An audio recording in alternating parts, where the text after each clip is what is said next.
Assalamualaikum warahmatullahi wabarakatuh. Saya Dimas Ramadan, NRP 23 2018-08. Di sini saya sebagai moderator yang akan memandu presentasi ini dengan judul pengenalan metode pemetaan menggunakan teknologi pemotretan udara. Di sini saya bersama dua rekan saya, yaitu Syarif Agung dan juga Andira. Silakan perkenalan rekan-rekan. Perkenalkan, nama saya Andi Rahid Nugraha, NRP 23 2018-030. Perkenalkan, saya Syarif Agung Laksamana, NRP 23 2018-012. Presentasi ini untuk memenuhi tugas dari mata kuliah Kontrol Kualitas Informasi Geospasial dengan dosennya itu Pak Hari Nugroho. Mungkin untuk presentasinya langsung saja, silahkan rekan. Baik, terima kasih. Materi presentasi kali ini yaitu pengenalan metode pemetaan menggunakan teknologi pemotretan udara. Baik, selanjutnya sejarah fotogrametri. Sejarah fotogrametri sebagai sains diawali sebelum ditemukannya fotografi. Di antaranya Aristoteles pada tahun 350 sebelum Masehi menemukan sistem pemroyeksian citra secara optis. Dalam perkembangan kamera dan fotografi, ada sejumlah nama lainnya yang tidak disebutkan satu persatu. Manfaat fotogrametri dengan penggunaan foto udaranya secara praktis oleh Louis asal Paris tahun 1839 dengan proses fotografik secara langsung. Seorang Perancis lainnya yakni Kolonel Aimé pada tahun 1849 menggunakan foto udara untuk pemetaan topografi yang kemudian dikenal sebagai Bapak Fotogrametri. Waktu itu pemotretan dilakukan dengan wahana balon udara dan layang-layang besar.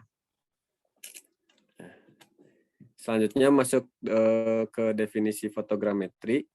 Definisi fotogrametri atau pemotretan udara merupakan seni, ilmu, dan teknologi perolehan informasi tentang objek, fisik, dan lingkungan melalui proses perekaman, pengukuran, dan penafsiran foto udara. Secara sederhana, maka fotogrametri dapat diartikan sebagai pengukuran secara grafis dengan menggunakan sinar. Dari definisi tersebut, dapat dimengerti bahwa fotogrametri meliputi perekaman objek atau pemotretan, pengukuran gambar objek pada foto udara, dan pemotretan hasil ukuran untuk dijadikan bentuk yang bermanfaat atau peta.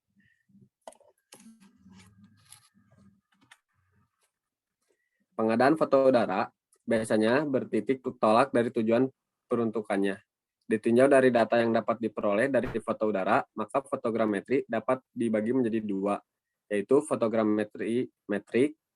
Fotogrametri metrik bertujuan untuk memperoleh data kuantitatif seperti jarak, sudut, luas, dan posisi dari suatu objek.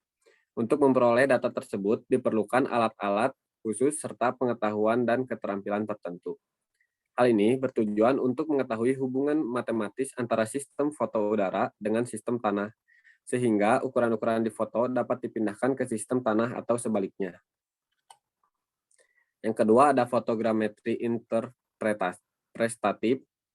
Fotogrametri interpretatif bertujuan untuk memperoleh data kualitatif dengan cara pengenalan, identifikasi, dan interpretasi foto udara. Gambar-gambar ini dibuat dari citra satelit yang merasakan energi dalam panjang gelombang. Bentuk dasar untuk penginderaan jauh, seni atau ilmu mengumpulkan informasi tentang suatu objek atau gambar tanpa benar-benar melakukan kontak fisik. Baik, selanjutnya akan dilanjutkan oleh rekan saya. Baik, terima kasih rekan Amos. Selanjutnya, prinsip dasar fotogrametri. Prinsip dasar yang digunakan oleh fotogrametri adalah triangulasi dengan mengambil foto dari setidaknya dua lokasi berbeda yang disebut dengan line of sight. Dapat dikembangkan dari setiap kamera ke titik pada objek. Triangulasi juga merupakan prinsip yang digunakan oleh teodolit untuk pengukuran koordinat. Dapat dilihat di bawah ini. Selanjutnya, pembagian fotogrametri. Pertama itu aerial fotogrametri. Aerial fotogrametri melibatkan pesawat RC atau UAV atau drone. Kamera dipasang di pesawat terbang dan biasanya mengarah secara vertikal ke tanah. Foto udara diambil dari udara dengan kamera khusus yang dipasang di pesawat di atas area dengan sumbu kamera hampir vertikal. Beberapa foto tanah yang tumpang tindih diambil saat pesawat terbang di sepanjang jalur penerbangan. Foto-foto ini diproses dalam Podler stereo, instrumen yang memungkinkan operator melihat dua foto sekaligus dalam tampilan stereo. Foto-foto ini juga digunakan dalam pemrosesan otomatis untuk pembangunan digital elevation model atau DEM. Berikut contohnya, pesawat tanpa awak. Next. Selanjutnya, fotogrametri terestrial. Fotogrametri terestrial adalah cabang fotogrametri di mana foto diambil dari posisi yang tetap dan biasanya diketahui di atas atau di dekat tanah dengan sumbu kamera horizontal atau hampir seperti itu. Posisi dan orientasi kamera sering diukur secara langsung saat pencahayaannya. Instrumen yang digunakan untuk mengekspos foto tersebut yaitu theodolit. Berikut contohnya pada gambar di bawah. Next. Dan yang terakhir adalah fotogrametri ruang angkasa. Fotogrametri luar angkasa mencakup semua aspek fotogrametri ekstraterestrial dan pengukuran selanjutnya di mana kamera dapat dipasang di bumi, terkandung dalam satelit buatan atau diposisikan di bulan atau planet. Istilah interpretasi foto diterapkan pada cabang fotogrametri, di mana foto udara atau terestrial digunakan untuk mengevaluasi, menganalisis, mengklarifikasi, dan menafsirkan gambar objek yang dapat dilihat pada foto. Akibatnya, fotogrametri harus dianggap sebagai kombinasi pengukuran dan interpretasi.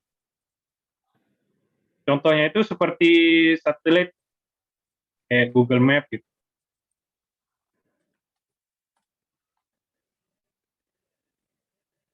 Sekian dari saya kembalikan lagi ke moderator. Ya, nah mungkin dari rekan-rekan cukup sekian ya. Nah, ya saya ingin bertanya tentang mungkin perkembangan di Indonesia sendiri tentang fotogrametri ini. Menurut rekan-rekan tuh seperti apa gitu di Indonesia ini? Baik, kalau untuk perkembangan fotogrametri di Indonesia sendiri itu sampai saat ini terus mengalami perkembangan yang sangat baik dalam segi pengumpulan data maupun pemrosesannya. Hal ini ditandai dengan adanya teknik pengumpulan data dengan wahana tanpa awak sebagai media pembawa sensor fotogrametri. Nah, keuntungan penggunaan teknologi tersebut yaitu efektif dan efisien, baik dari segi waktu dan biaya untuk pemetaan pada daerah yang tidak terlalu luas, serta dapat menghasilkan gambar yang lebih jelas. Karena tinggi terbang wahana kurang lebih 300 meter di atas permukaan laut, sehingga pada saat pemotretan tidak mengalami awan. Mungkin seperti itu perkembangan di Indonesia sendiri. Nah, untuk pilotnya sendiri dari SDM-nya, surveyor kita mungkin tidak terlalu banyak kayak yang dapat mengoperasikan drone ini ya. Begitu kira-kira. Jadi sebenarnya harus di training dulu gitu ya. Harus di training agar mahir gitu dalam pengambilan foto, peletakan di jalur terbangnya agar bagus gitu. Nah, seperti itu sih. Harus ada license-nya gitu. Ya, nah ada sertifikasi untuk pilot drone sendiri ya. Untuk surveyor dari geodesi tidak sembarangan begitu untuk menerbangin atau mengambil proyek dari pemetaan ini. Iya, betul. Ya mungkin jadi diwajibkan. Ya ada tambahan dari rekan Andira atau rekan Agung gimana? Kalau dari saya cukup jelas. Ya dari saya juga udah cukup jelas. Ya mungkin sekian dari presentasi dari kami. Mohon maaf apabila banyak kesalahan dan kekurangan.